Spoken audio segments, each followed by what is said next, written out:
Hello, my friends, and welcome back. Thank you very much for being with me again today. Well, when you get burned one time, two times, three times, a few times, you learn that you should not go that way, or you should not trust that entity, that system, that situation that seemed to hurt you. So, what's going on right now? We have the politicians. Unfortunately, that's a necessary evil, and the politicians lie. So they come and they talk to you nicely, they promise you everything, and when they get in the office, the other guys come and tell them what to do, and they do it. They are like people with like hunchbacked, people with a hump behind over there. They're not going to show you themselves, they're not going to show themselves to you from the profile. They will always show you from kiki, cuckoo, cuckoo, so you don't see the big hump back there. You see? You don't see it. If it's right there, you don't see. But if I turn around, hoppa, oh, my bad. So there you have it. You like that? All right, me too. Anyway, so what happened here?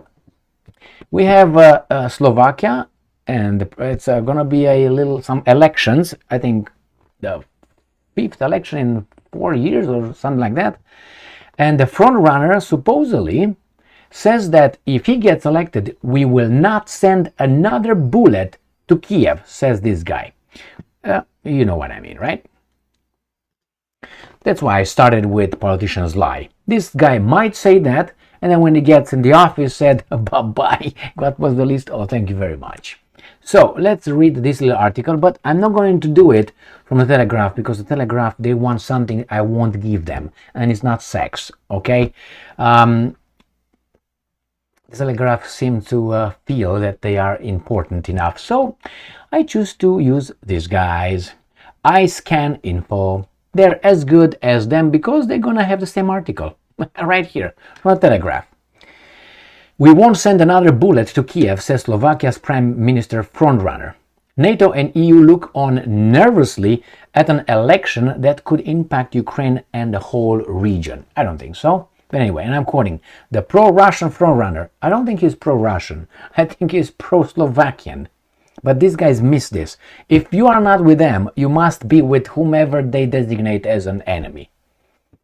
If you would function like this in real life, or your boss or someone like this, how would you call that entity, that organism?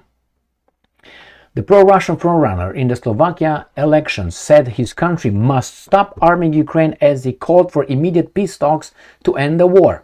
So that's a bad thing. It seems like he's a pro-Russian, because he wants the war to end and those guys to talk. Robert Fico. Freco. If you remember who Freco was, Robert Fico, I will tell you, told the Telegraph that, and I'm quoting, arming Ukraine brings nothing but killing, end quote, as he targets a remarkable political comeback in today's vote. Oh my. Mr. Fico. Fico. Who wants to end Western arms deliveries through Slovakia's borders, also claimed his country had no more weapons left to send. Let me show you where Slovakia is. All right, right here is Slovakia. So here is Poland, and don't do that. So here is Poland.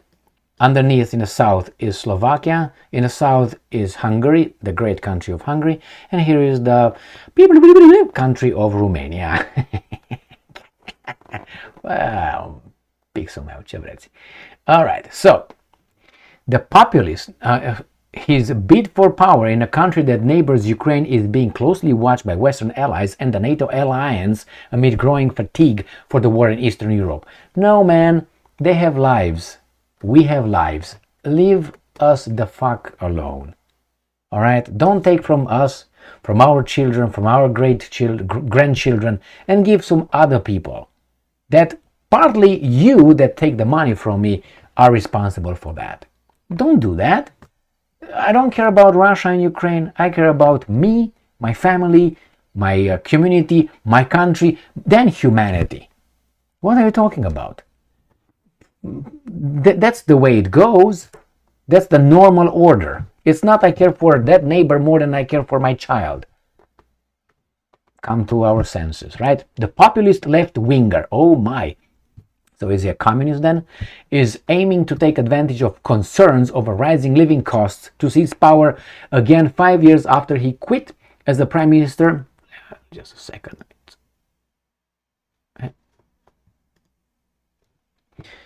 All right, we are here, aren't we? So prime minister over the murder of an investigative journalist. The same okay, so this, they do right now a hit job on the guy, right? They attack him as, you know, doing this, doing that. That's why he did. It's better to negotiate. And remember what he say here? Concerns over rising living costs. Not for Russia. He didn't say that. He said peace over there, no more killing, concern for that. So they know it's pro-Russia. No, it's not pro-Russia. And if he is pro-Russia, by being pro-Russia doing that, you can call him being pro-Russia, if that means ending the war and helping his nation. And I'm quoting, "It is better to negotiate peace for 10 years and stop military operations than to let the Ukrainians and the Russians kill each other for another 10 years without results," he said. I totally agree with that. This is not the way to resolve the conflict between Ukraine and the Russian Federation, he added, before calling for immediate peace negotiations. He claimed Slovakia had no more weapons to donate, a sentiment increasingly echoed among allies of Ukraine amid concerns the West cannot maintain enough military support to defeat Russia. They have the weapons manufacturing companies. Don't worry about that. They will have them. They will give you contracts. Remember, the European Union has a certain kind of fund, a certain kind of program where you, I just saw that today, actually, in an article.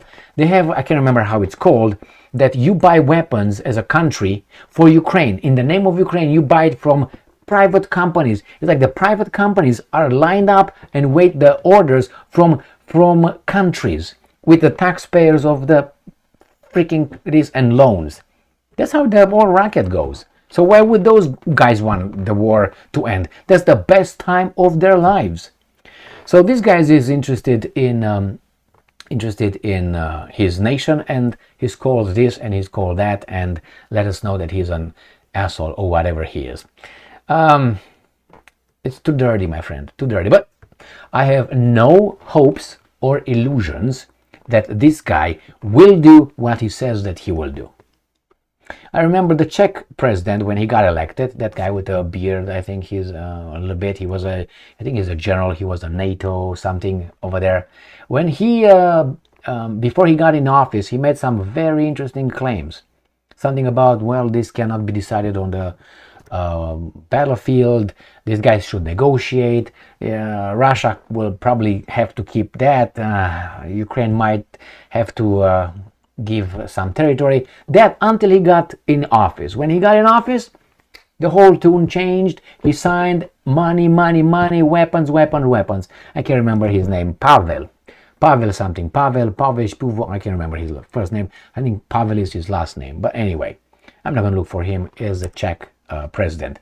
So we have the Slovakian. I don't think if he's going to go over there, he's going to do what he says he will do. And the people will show up at his door and they're going to threaten with sanctions, blackmail with something, and then it's going to be a regime change, something. You're going to see the pro-war people wanting, hey, we want more killing in Ukraine. You're going to see them in the streets. The problem is winter is coming, so it's going to be kind of cold to stay outside. So maybe it's a good time. But as I said, I don't have illusions. We'll find out. They said today, so we'll see by tomorrow. I'll let you know what happened with Mr. Fico. Let me tell you the story with Freco. When I was a child, a boy, because I was a boy.